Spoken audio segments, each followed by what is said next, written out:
পৃথিবীর সবচেয়ে বড় যন্ত্রের নাম কি? তোমাদেরকে বলছি, তোমরা কি বলতে পারবে?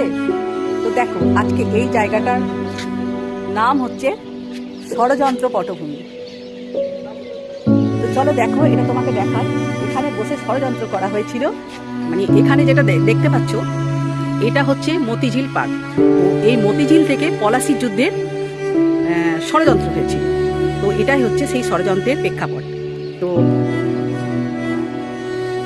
পলাশি যুদ্ধের জন্য এখান থেকেই যাত্রা করেছিল। এটা হচ্ছে সেই মতিঝিল। কেন বললাম পৃথিবীতে সবচেয়ে বড় যন্ত্রের নাম হচ্ছে ষড়যন্ত্র, এটা মনে রাখবে। তো এটা হচ্ছে একটা ষড়যন্ত্রের পটভূমিতে পলাশি যুদ্ধের জন্য এখান থেকে প্রস্তুতি নেওয়া হয়েছিল। তো এটাও একটা প্ল্যান ছিল, এখান থেকেই ষড়যন্ত্র। তো তোমাদের আমি কিছু কথা বলছি, শোনো। কিছু কথা বলছি, তোমরা একটু শোনো। দেখো, আমি যেটুকু মানে দেখছি সেটুকুই আমি তোমাদের বলতে পারবো। এই যে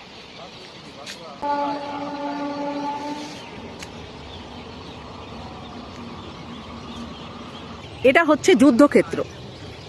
এই যে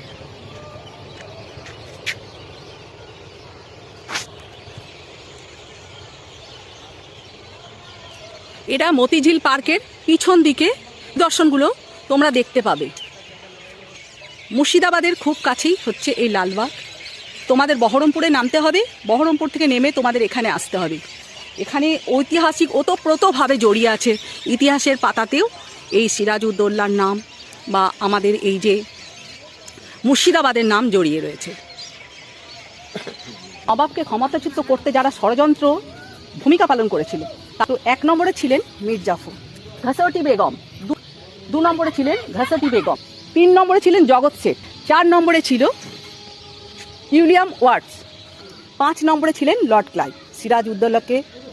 সিরাজউদ্দৌলাহকে মারার একটা ষড়যন্ত্র ইনারাই করেছিল। আমি সে কারণেই তোমাদের বললাম যে পৃথিবীর সবচেয়ে বড় যন্ত্র হচ্ছে ষড়যন্ত্র। এই ষড়যন্ত্রেতে কত যে জীবন নষ্ট হয়, কত সম্পত্তি নষ্ট হয়, কত মানুষের ক্ষতি হয়, কত পরিবার শেষ হয়ে যায়। তাই বলছি, ষড়যন্ত্র থেকে দূরে থাকো, নিজের মতো করে সবাইকে বাঁচতে দাও, নিজের মতো করে থাকো। টাটা। ভিডিওটি ভালো লাগলে আমার চ্যানেলটি সাবস্ক্রাইব করো। আবার দেখা হবে কোনো ভিডিও নিয়ে। ততক্ষণের জন্য